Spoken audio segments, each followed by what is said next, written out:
All right. Got that okay. So I was looking at a couple things before we get going. The exam grades were really good. And that, I mean, honestly, the scores look good without me even having graded the short answer portion yet. So I'm pretty happy with what I saw there. I'll try to get that short answer. I don't know how quick I'll be able to get it graded here. I'm hoping by the end of the week. If not, then I'll probably try to put some time in this weekend and have your exam grades kind of with the short answer points updated on Canvas. Like I said, hopefully by Friday, but at the very least by the end of the weekend. I'll also put in the weights for each category. So right now everything's being treated the same on Canvas. So the grade you see is treating like not factoring in the weights. Now that we have the exam grade, because there's difference in weights there, I'll get those kind of updated on Canvas as well once the exam grades are done. I will start grading the Excel assignment as well this week. So you'll start to see some grades go up in there, that second Excel assignment. Also, just to, I'm not sure it was perfectly clear to everyone, because I think the first few online quizzes I had open at the end of the day instead of the beginning of the next class. What I'm going to do is allow you to, any of those old online quizzes, you can go back if you missed one. You can kind of submit answers to it so that it doesn't count as a zero. From here on out, they're always due prior to the class. So not 5 minutes in the class, not a half hour in it. Right when class starts, kind of, if you don't get it submitted by then, it'll cut off and count as a zero. But because there was, I know the first few I left open the other day, I wanted to make sure that, you know, no one lost points because of that. So you all have an opportunity to go back. If you missed any of those online quizzes, you can go and submit those, and I won't count, you know, count them just as though they weren't late. Okay. Also, maybe just a little good review for things if you had a few you missed on the exam or something like that as well. So you get a couple easy points there. Any questions for me? Like I said, I'll try to get those exams finalized as soon as possible. The overall average looked really good. I mean, it's already like, I think it was something like an 86 or something. So with the 12 points, I'm guessing if you got 86% of those 12 points, I mean, we're talking about like an average of an A. Which kudos to you guys, because even with my honors section, I don't think I've had that. And that helps you guys out because a lot of you will be your best exam, kind of makes it a little bit less pressure on the ones moving forward because of the way the weighting's done. Okay. All right. Any questions before we get going? We're good? Okay. Oh, geez. All right. Don't say that I told you guys to say anything like that, please. All right. So also, I had someone ask me about this in an earlier section. It says week 7 slides because we lost week 6. Because week 4 was when I got 6, so it was like week 4 was actually over 2 weeks, and then week 5 started in week 5, but went through week 6. So we missed week 6. Week 7 is the current week that we're in, right? That's why it's labeled that way. I guess I should probably start not using weeks and doing like lecture set 1 or lecture set 2, just in case something like that happens. But from here out, hopefully we won't be missing any weeks, okay? So we left off, so prior to the exam, we had talked about one continuous random variable, which was the uniform. We'll now start talking about a couple other continuous random variables. We'll do a little bit of work. I don't know if we'll do it this week, but definitely next week with the exponential and the log normal. But this discussion of the normal distribution, we'll be using this a large part of the rest of this course, right? So we want to make sure we set this up and understand it well kind of moving into it, okay? So to start out, there's kind of this fun little story about the guy who really helped kind of come up with what this normal distribution is. He's a really, really smart dude back in the day. His name was Carl Gauss. So, you know, he was one of these jack of all trades, did a little bit of work in everything. And this normal distribution that, you know, he helped kind of come up with or discover is also sometimes referred to as the Gaussian distribution, kind of taking his last name there. I'll probably never refer to it as that, but the normal distribution is typically what we call it. Okay? So yeah, he's the prince of mathematics. So the kind of fun anecdote about him is, you know, he's a really smart guy. So when he was in grade school, you know, he's acting up and his teacher told him, go sit in the corner, add the numbers up from 1 to 100, right? So she thought, you know, this is going to take this kid forever. And so I bought myself some time. Comes back very quickly, and he has the answer. Not only does he have an answer, he has it correct, right? So how did he do it? You know, within a matter of seconds. Well, if we think about it, what's 1 plus 100? 101. What's 2 plus 99? 101. What's 3 plus 98? 101. Right? You can continue to do that all the way down to 50 and 51. You now have 50 pairs that add up to 101. So 50 times 101 is 5,050. Right? So this guy like had this when he was like in grade school, right? To the point where he's a really smart guy. So, you know, there's an actual formula. And if you wanted to add up any numbers from 1 to whatever, wherever you want to stop, this would actually, that kind of process, this form would actually give it to you. Now, I'm not going to make you guys use this, so I see people writing. You don't have to write this down. Just kind of a fun anecdote to set this up. This guy Gauss came up with a normal distribution, right? So, you know, the interesting thing about this normal distribution is it shows up everywhere, right? So we see it in nature, and we see that a lot of different variables follow this normal distribution. So human height, human weight, as long as we kind of divide that by gender, rainfall, temperature. I actually have a couple things I think we'll get to this week. Human performance, like any type of athletic performance you look at, really a lot of biological markers are all kind of follow this normal distribution, right? It's kind of interesting. It pops up everywhere. So I'll kind of skip that. So what we have, right, for all of our random variables, for the discrete random variables, we had these probability density functions, and we also have them for the uniform. Now for the uniform, it was that b minus a over d minus c. It was really simple because we had this nice kind of just horizontal line that represented the distribution. We talk about a normal distribution, right? The probability mass function that's going to have, and don't worry, we're not going to do anything with this function, but I need to show it to you so I can describe some properties, right? Basically, if we look at all these different possible outcomes for x, if we were to kind of map out what this function looks like, we'd have this nice kind of bell curve, this normal distribution, right? So notice we end up with both of those kind of natural occurring numbers that are pretty unique, which is pi and then also e. So this normal distribution pops up in nature, and we happen to see kind of these very unique numbers are part of its probability density function. So that's kind of interesting. You know, you can go, like, I'm sure there's YouTube videos that will talk about the normal distribution, like geek out about how it appears everywhere in nature. But the other thing I wanted to show you the actual function for is because notice the only other components that we really have to pay attention to are the mean and the variance of whatever variable you're looking at. So if I'm looking at human height, that's my variable. It's going to have a mean and it's going to have a variance. Like if I could record every single person's height in the world, it would follow a normal distribution with a certain mean and a certain variance if I broke it up by gender. Okay. So what's interesting about that is we could have tons of normal distributions, right? Human height will have a normal distribution, but so would rainfall. Now those means will be very different. I mean, first of all, they're different units, right? And so we know that these two things are going to influence what type of normal distribution we have, right? So these natural kind of occurring, these unique numbers, and then we have our mean and our variance that will dictate what our normal distribution looks like. So if we go back to this idea of cumulative densities, right? First of all, what's the probability of any one value from this normal distribution? Probability of any one value should be, we said if it's truly continuous, I can see any decimal as an answer. The probability of any one value, yeah, someone's holding up 0, right? So all we can do is find the probability over certain intervals, right?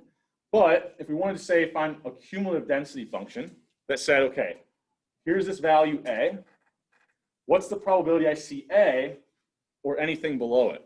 Well, as long as, even if you don't have an endpoint, let's say this was what, negative infinity, I can integrate this function from negative infinity to A, that will give me the area underneath the curve. That's exactly what I want, right? Now, I'm not going to make you guys do this integration.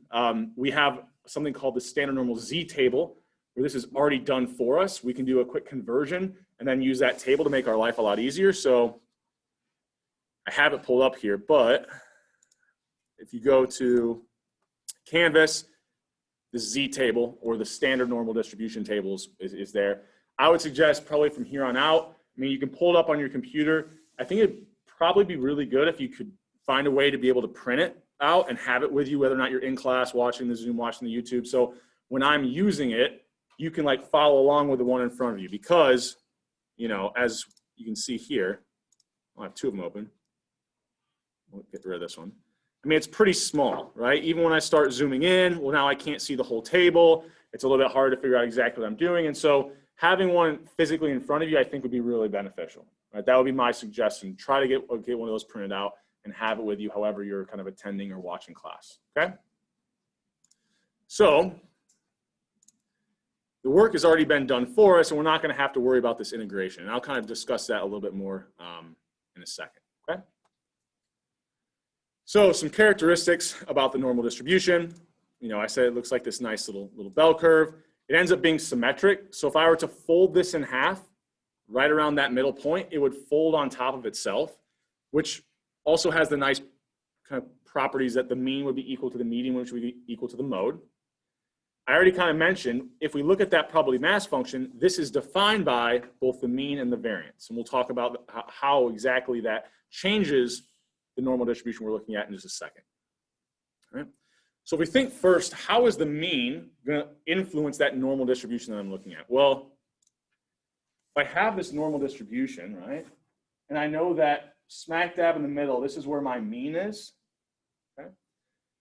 What happens if I'm looking at, say, human height, and I'm looking at male height, right? It's going to have a certain mean. It follows a normal distribution. What if I then look at female height? Well, it's also normally distributed, but its mean is lower. And so all that's going to do is shift our normal distribution. So the higher and lower the mean is just going to kind of shift this normal distribution along the x-axis. Right? Excuse me, I think that makes sense. Any questions on that? That one should be pretty straightforward. So I think I have you know, a couple different ones here we could think about. You know, the higher the mean, it's going to shift it to the right. The lower mean will shift it to the left. But notice, if the only thing that I'm changing is the mean, they all have the same like height, okay? So why would the variance change the height of this distribution, okay? So if I think about, I have a bunch of distributions now. They're all normally distributed, but they have different variances. So let's say I start with a variance of 5. And then I look at one that has a variance of 10, okay? So why is the one that has a variance of 10 flatter, right? We'll have to talk about it. It's like looks squished down, right? Well, if you think about, if I have a higher variance, that means that values from the mean should be more likely for me to see, right? Because I have more variation in the data. So when I go to a distribution with a higher variance, notice the values further from the mean out here, the likelihood they occur is now higher than the distribution with a lower variance. Conversely, if I have a higher variance, the values around the mean will now be less likely for me to see. So notice when I go to a higher variance, the values right around the mean are now less likely than they were before, okay? So that's why the reason that the variance being higher, it starts to make the values further from the mean more likely, values around the mean less likely. And remember, what's on this y-axis is representing kind of the probability of seeing these values. And so it's kind of getting smushed. I think I got a couple more, right? The higher the variance we get. We really get a high variance now. Notice the values near the mean, very unlikely, I mean, way less likely to occur. And then all these values that are further from the mean now become actually more likely that we see them, okay? So the mean kind of shifts. I guess I'll have this for the video if anyone watches YouTube. The mean kind of shifts that normal distribution to the left and right. And then the variance, as it gets higher, the variance actually smashes that normal distribution down or makes it flatter, right? And as the variance gets lower, closer and closer to 0, it actually peaks our normal distribution. Because a really, really high peaked normal distribution would say, yeah, the values really, really close to the mean are all very likely. And then as we kind of move away from that, they quickly fall to 0. Like you can imagine, let's say I have a really, really low variance for a normally distributed variable. I think I got another black marker in here. Hopefully it's a little bit darker. There you go. So let's say it was something like this. Well, now if I think about my mean, these values are all really likely near the mean. Once I start to get further from the mean, those probabilities of seeing those values essentially is zero, right? So that's kind of, you know, how we can think about the mean and variance affecting whatever normal distribution we're looking at, okay? Any questions on that before we keep moving? Yeah. So like, I know when you, once standard deviation away is like 34.9%, is the variance effect like that? We hold on to that idea. Well, I think we'll get there in just a second, okay? So I've already mentioned this one, but you can kind of, you know, if I look at male and female height, can actually decipher two things just by looking at the normal distribution of those variables. One, which is somewhat intuitive, is, I mean, I think a lot of us know, average female height is lower than average male height, right? And I can see that because the male distribution is shifted to the right. What can I say about the variances of these two? Which gender has more variation in their height? Yeah, man, why can you say that looking at this graph? Yeah, right, it's a kind of flatter distribution, which means that the values you can see, the probabilities are kind of closer to each other. It's more spread out, so I could see values far from the mean, less likely I see values kind of near the mean. So if we had two distributions, we could look at just kind of, we could compare their means, and we could also compare their variances just by looking at that picture. I don't have actual value. I guess if I got rid of this x-axis, I wouldn't even have the values to guess what the mean is, but I could tell that it would be higher for men. And if the variance is higher as well, because it's kind of a flatter curve, okay? All right, so kind of revisiting this idea for any continuous random variable. Now for the uniform, it was a box. We had the area was 1, the area under the curve. But the same idea applies to the normal distribution. If I look at every single possible outcome of x, and I was to think about there's like little rectangles here, if I added them all up, well, that's the probability of every single possible outcome. Those have to add up to 1. So if I was to integrate that function over the entire set of outcomes for x, that area would always be under the curve. Oops, sorry, the area under the curve would always be 1. Okay. Now, Alex, right? Okay. It's harder to learn names with masks and things. But so the question you brought up is what I'm about to say right now, and I won't be able to prove it to you right this second, but eventually, I think probably by the end of today, but for sure Friday, hopefully you'll have solidified why this is true. But if you look at anything being from, if we looked at the mean and we went 1 standard deviation above it and 1 standard deviation below it, so I subtract 1 standard deviation from the mean, I plot that point, go 1 standard deviation above the mean, plot that point, the probability that we're in between those two values is, or that x is in between those two values, will always be 68-ish%. Right? Now, why is this true? We'll have to get there here in a second when we start talking about z-scores. But one thing to your question, does it matter what the mean and the standard deviation is? For sure it does. Because these are actual values. Like once I have the mean and once I have the standard deviation, I won't be saying the probability that it's in between 1 standard deviation is 68%. I could say the probability that if I selected the male at random that his height is in between, I don't know, 67 and 71 inches is 68%. But I got that 67 and 71 from taking the actual value for the mean, adding the standard deviation to get the upper bound, and subtracting the standard deviation to get the lower bound, right? So it does matter what the standard deviation is because that's how I'm finding those 2 points. Yeah. Same idea, I could do the same thing for 2 standard deviations. Here, I'm gonna pop this video up because I know the video. I always think it looks better when you're watching the YouTube video. We go 2 standard deviations. Well, this starts to make sense.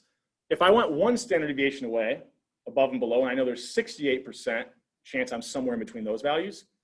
Well, if I just include more values and go 2 standard deviations above and below, well, I know that probability has to be higher.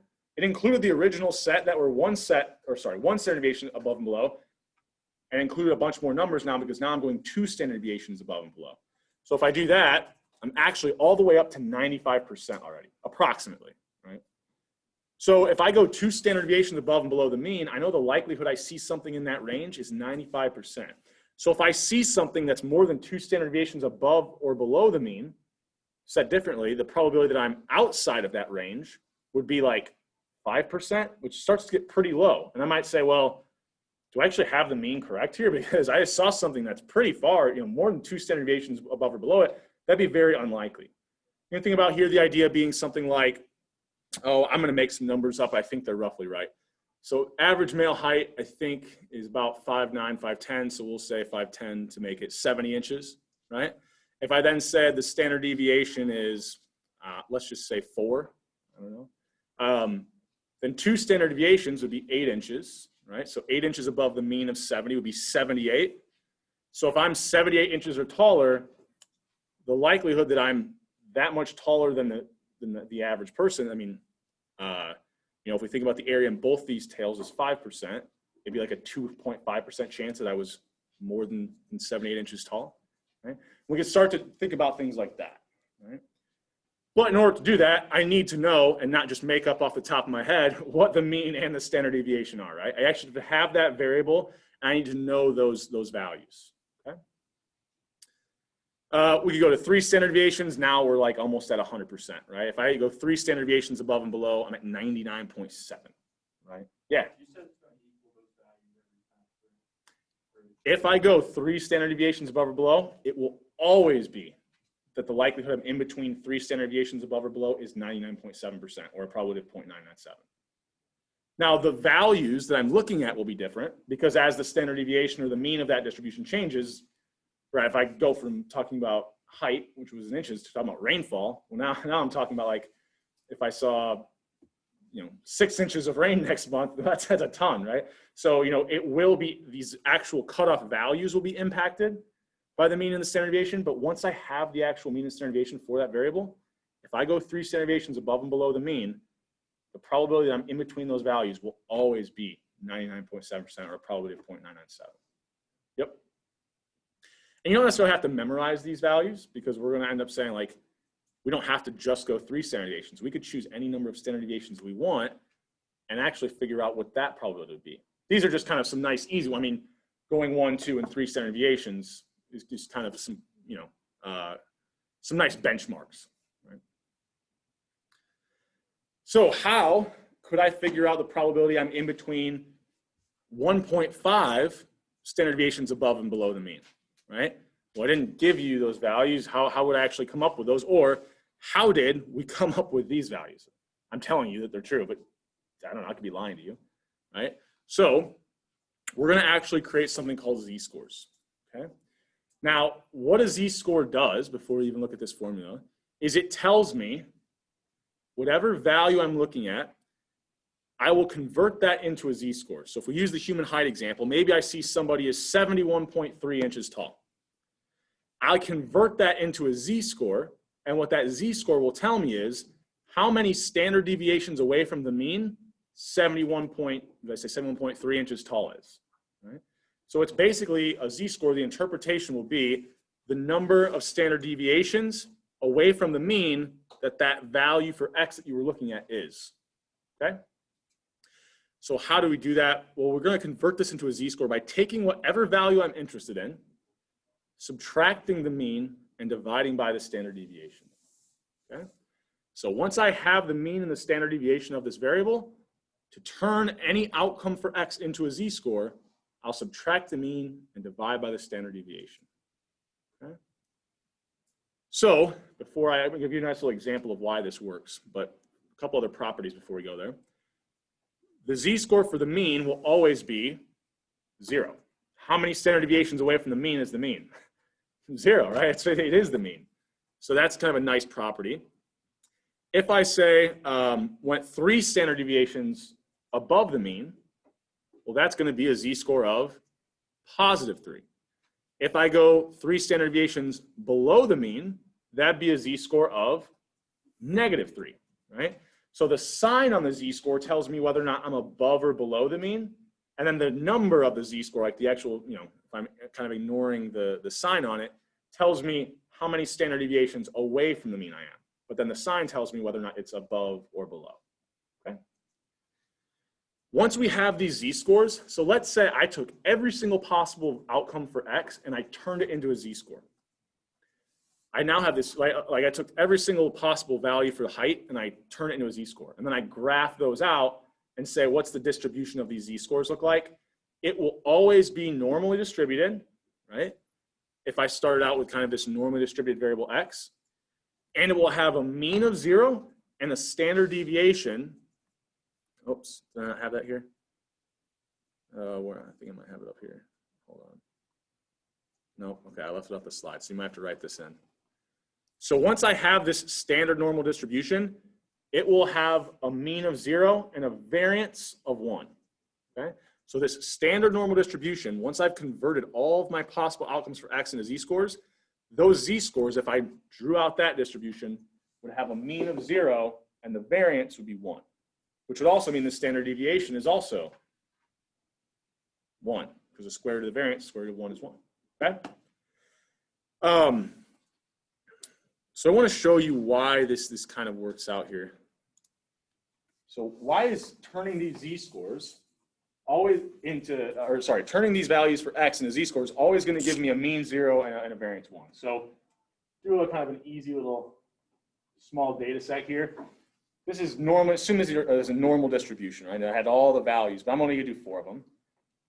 So what would the mean be here? So we go 8 plus 2 plus 4 plus 6, so 20 divided by 4. So I'd have a mean of 5.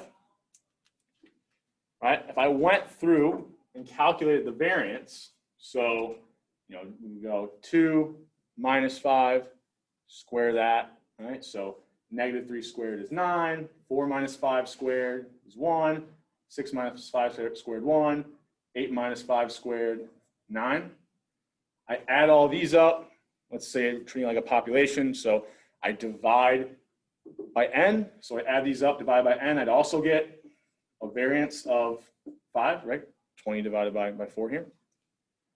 So this was my original variable x, and this was my intermediate work, so I'm just going to erase that for a second. I was just kind of reviewing how we would find a variance. I probably could have done that in my head, but I wanted to kind of walk you through what I'm doing here.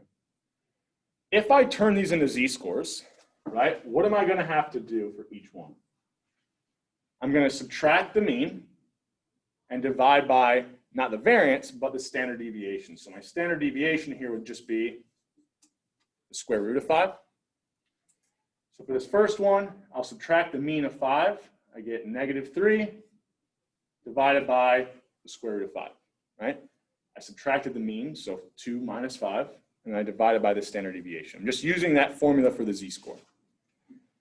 The next one, to convert it into a z-score, I subtract the mean of 5, that's negative 1, divide by that standard deviation, which is the square root of 5, okay? Next one, 6 minus the mean of 5 is 1 over that standard deviation. 8 minus 5, or 8 minus the mean, 3 over that square root of 5, okay? So, excuse me, if I add up these values now and divide by the number of numbers I have, so now I think about what's the mean for my z-scores? What will the mean be here? Well, notice these all add up to 0. 0 divided by 4 is 0. So by subtracting the mean from every single outcome for x, I now have a variable z that will always have a mean of 0. And you can choose whatever numbers you want. If you have any set of numbers, right, and you find the mean, you then subtract the mean from each one of those numbers, your new mean for that new variable you created will always be 0. You can play around in Excel and prove this to yourself a million times if you want. Yeah. Is that because it's a symmetrical? So part of why this works is because it's a normal distribution and it is symmetric, right? So essentially what I'm doing is I'm demeaning that. So right, I've subtracted the mean from every single outcome. So now it's like my new starting point is 0 as opposed to whatever the lowest value was before. It's a little bit more tricky to show, so I'm going to erase this and keep these values up here. But let's remember the mean is 5, and now the standard deviation we have is a square root of 5. Right? So I've got my z-scores. What will be the variance of my new variable here? Right? So actually, I'm going to leave myself a little bit more room. What's the variance of these z-scores? Well, I'm going to have to take each value, subtract the mean, right? And then square that, add them all up, and then divide by the number of numbers I have. Right? So I'll take this, subtract the mean of 0, right? When I square that, I'll now have, what, 9 over 25? So if I square this, right, the top gets squared, the bottom gets squared, so I have 9/5. We're all okay with that? Yeah. Subtract 0 from this, because 0 is the mean of my, if we recall, the mean of that variable z was 0. So I subtract 0, yeah. Why is it 9/25? Sorry, because I was looking at that wrong. 9/5, right? So then I take this one, I subtract 0, square it. I now have 1/5. Subtract 0 from this, square it, 1/5. Subtract 0 from this, 9/5. And now add them all up, divide by the number of numbers I have. So 9 plus 1 plus 1 plus 9, I've got 20 over 5. I then need to divide by n. N was 4 here. If I do that, I end up with 1. Right? That'll always be the case. Right? Like I said, grab any bunch of numbers you want in Excel, create the z-scores. Your z-scores will always have a mean of 0 and a variance of 1. Okay? All right. Any questions on that? And you're not like have to do this by hand every single time. I'm just kind of using this to show you why, maybe see kind of the intermediate steps and why that's occurring. Okay? All right. So let's go back here. Where are we at on time? All right. So one thing I could do is think about how can I start with this distribution for x and map it out onto this distribution for z-scores? Well, here I have a normal distribution. We said the z-score for the mean, if I turn that into a z-score, it would always be 0. If I go one standard deviation above the mean, that has a z-score of 1. Two standard deviations above the mean, that's going to have a z-score of 2. Right? I can map these all these values for x to the z-scores, right? Because the interpretation of that z-score is the number of standard deviations away from the mean. Okay? So why does it work out to be that I'm getting these nice integer values? Like, why does a z-score represent the number of standard deviations away? Well, if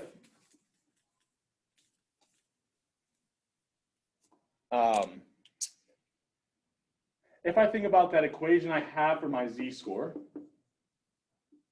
all right, let's say I want to find the z-score for something that is 1.2 standard deviations away from the mean. So whatever the value is, it's 1.2 standard deviations away from the mean. Now I know the z-score of that should be 1.2, right?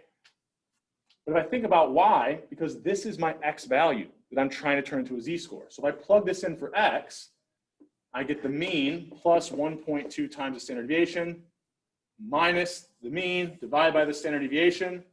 Well, this will always cancel. This cancels, and I'll be left with that 1.2, right? And so that's why I can go however many standard deviations away from the mean I want to.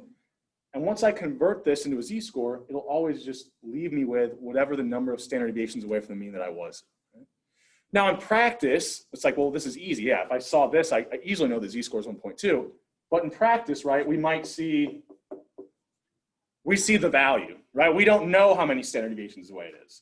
But we do know once we convert that value into z-score, the number we're left with is how many standard deviations away from the mean that we are, okay? So yeah, in practice, it'd be great if we could see this, but we actually see a value, and so we have to calculate that z-score, okay? Any questions on that before I keep moving? Okay. We're good with that? All right. So, we could map out whatever we wanted to into a z-score, whatever value for x we wanted to in these z-scores. They'll have a mean of 0, variance of 1. So, why do we care about these z-scores, right? Well, let's say we start out with a normal distribution, and we want to know what's the probability that's in between two values, a and b, right? Well, the cumulative density function is pretty complicated, right? We looked at that probability mass function. We have to integrate that from negative infinity to whatever value we want. Or here, we actually have to integrate it from A to B, right? But people have already done the work for us, okay? So we have this standard normal table, which once we convert something into a z-score, that is a standard normal distribution, so we can use those z-tables. The z-tables will tell us the probability of seeing a certain value or anything below it. So essentially, the z-tables tell us the cumulative density function for whatever value we're interested in, right? Whatever z value we're interested in. So I'll give you an example here how we can do this, right? If I want to use that standard normal table, let's say, and we're not quite here yet, but let's say I want to find the probability that x is, I don't know, less than 71.3 or some value. I convert that value into a z-score. I find out it's negative 1.29. That's my z-score. Well, what's the probability I saw something 1.29 standard deviations below the mean or any further below the mean, right? So it's almost like saying, I'll make this video bigger for those on Zoom and on the video. So I started out, had some normally distributed variable x, and I wanted to know the probability I saw 71.4 for that variable or anything below it. I convert that value of 71.4 into a z-score, and I find that it's a z-score of negative 1.29. The standard normal tables, I can look up that z-score, and it will tell me the probability of seeing this value or anything below it, right? It always tells me the area below it or anything to the left if I'm thinking about visually. Okay? So this is the value. The z value is the one I look up in the table. So if we go to the table, where are we at? Here.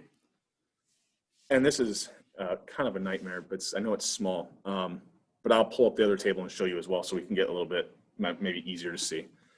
So if I want the probability that I see something be less than negative 1.29, the way I look up that z-score of negative 1.29 in the table is, for my first decimal point, I go to the row headings. And then to get my second decimal, I go to the column headings. So here I go to negative 1.2. I then go over, right, to where the second decimal would be 9. It's almost like you're adding the row and the column heading together, right? So negative 1.2, I'll move this out of the way, 9, right? The probability I see something that's to the left of negative 1.29 or a z-score of negative 1.29 or anything below that, less than that, is 0.0985.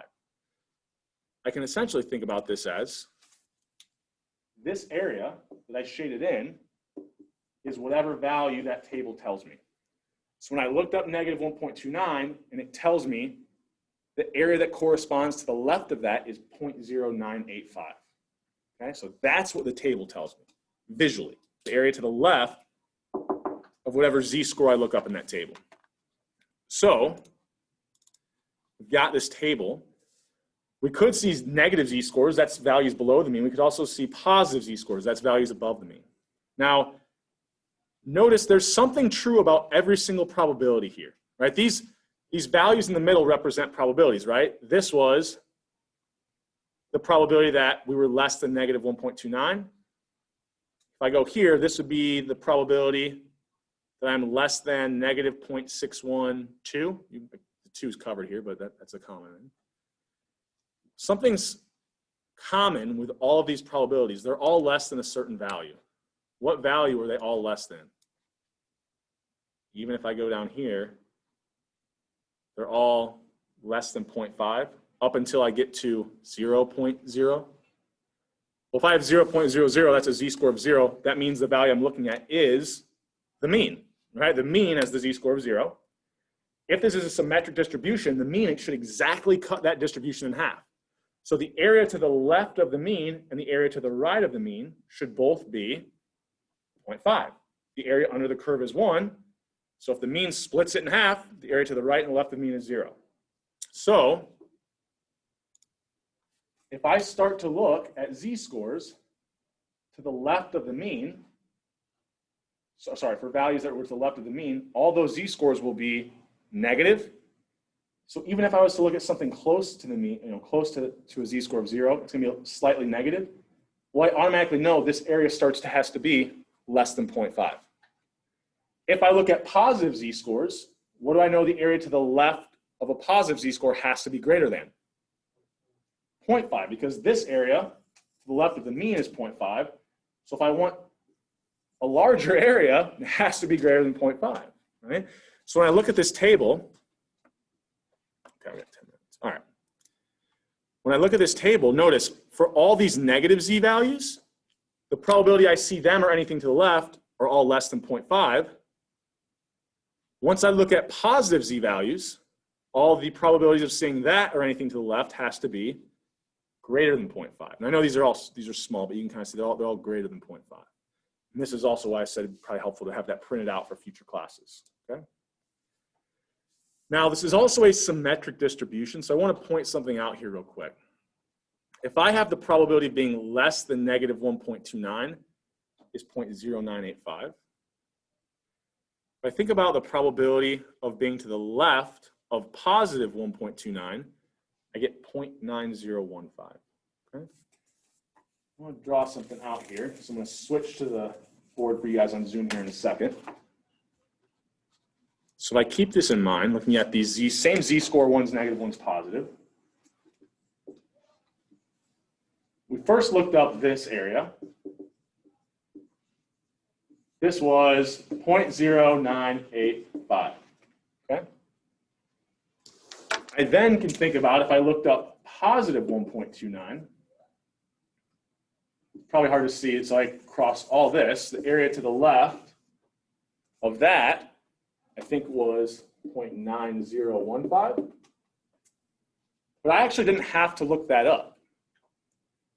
Because if I know the area to the left of negative 1.25 is 0.0985, what would the area to the right of 1.29 have to be? Well, this is a symmetric distribution. So if I had the mean here, and I folded this on top of itself, the area to the left of negative 1.29 is actually the same as the area to the right of positive 1.29. So I actually knew that this area was 0.0985.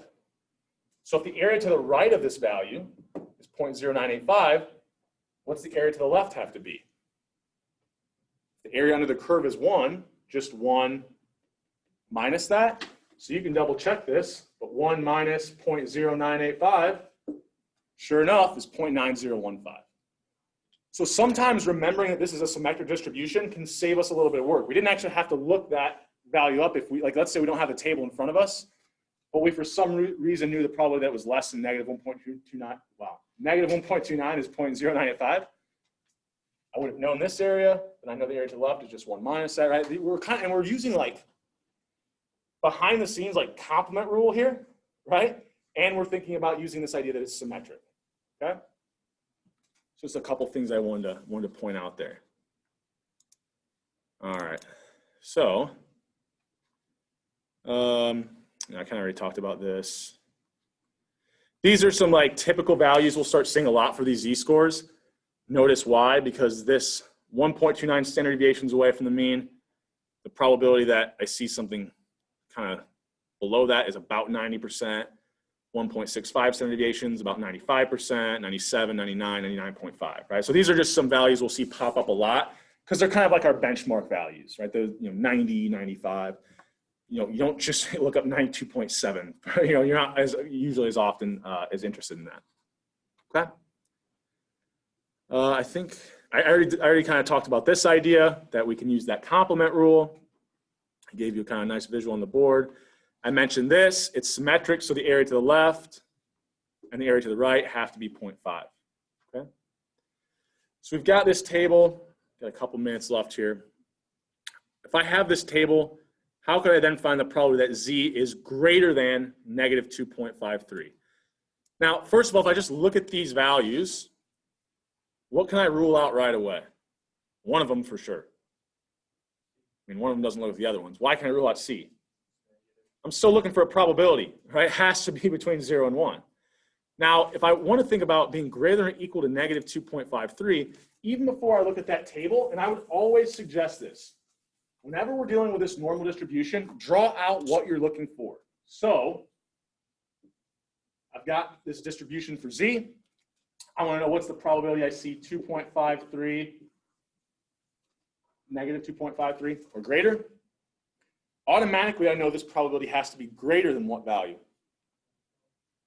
0.5, right? Because I know the area to the right of a z-score of 0 is 0.5. I don't just want the area to the right of 0, I want the area to the right of negative 2.53. So right away, I know it has to be greater than 0.5. If I actually look at these values, okay, I guess A is greater than 0.5, and so is D. But why is A not going to be my right answer, just intuitively? What would have to be true about my z-score for the area to the right of it to be 0.5057? It would have to be a z-score extremely close to 0, right? And I mean, negative 2.53, that means we're 2.53 standard deviations away. We already said once we go out to like 2 standard deviations, the probability that we're in between those is like 95%. So like 2 standard deviations is really far away from the mean. 1 standard deviation is pretty far away.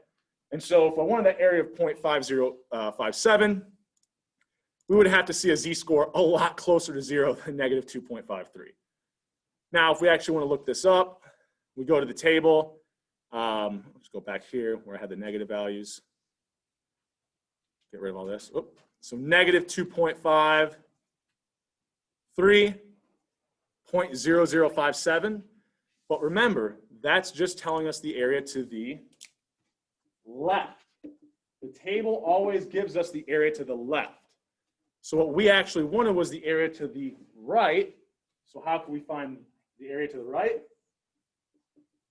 Remember, the area under the curve is 1, so just 1 minus that, right? Which is what, 0.9943? So we go back. Oh, I did not mean to do that. There we go. So we go there, go back to this slide real quick, if I can get there. That 0.9943. And if I want the probability that it's less than, well, it's actually easier, right? I actually already had looked that up. I already had that probability. That was what we found from the table of 0.0057, right? So I think that should be, where are we at? Oh, we got 3 minutes. I'll talk a little bit more. So that, so we can start to think about, we can use that table. It always gives us the area to the left of whatever value we look up. But if we can find the area to the left of a value, we'll always know the area to the right as well because we can use that complement rule. Kind of that helps us out, the area under the curve is 1. Okay? And this is where I kind of have it written out more formally that when we have this standard normal distribution with a mean 0, variance of 1, which is what we know z-scores are, that's why we can use those standard normal tables. Because essentially what you're doing, what those tables are doing, if I can get this to, there you go. They're going to go from negative infinity to whatever value, z value you're interested in. They're going to integrate that function from negative infinity to whatever z-score you look up. And that would return to you that cumulative density function, or the area to the left of that value, right? And under the curve. Now you can imagine this gets a little bit easier to integrate if once we have a z-score, because the mean is 0 and the variance is 1. So a lot of this becomes simplified. But we still don't want to do integration if we don't have to. Someone already did it in that table for us. And that's kind of where we'll leave off for today. Okay? So next, I won't have an online quiz today. If you want to, you can go back and do any of those online quizzes that you've missed up to this point, and you won't be penalized for them. From here on out, they're due before class starts, right? Otherwise, it's a 0. Okay? Also, I might get a Connect homework posted. We have not covered near enough information to go through the whole thing, but I want to get up there early so that as we work through stuff, you can start to kind of chip away question to question, question by question at that, okay?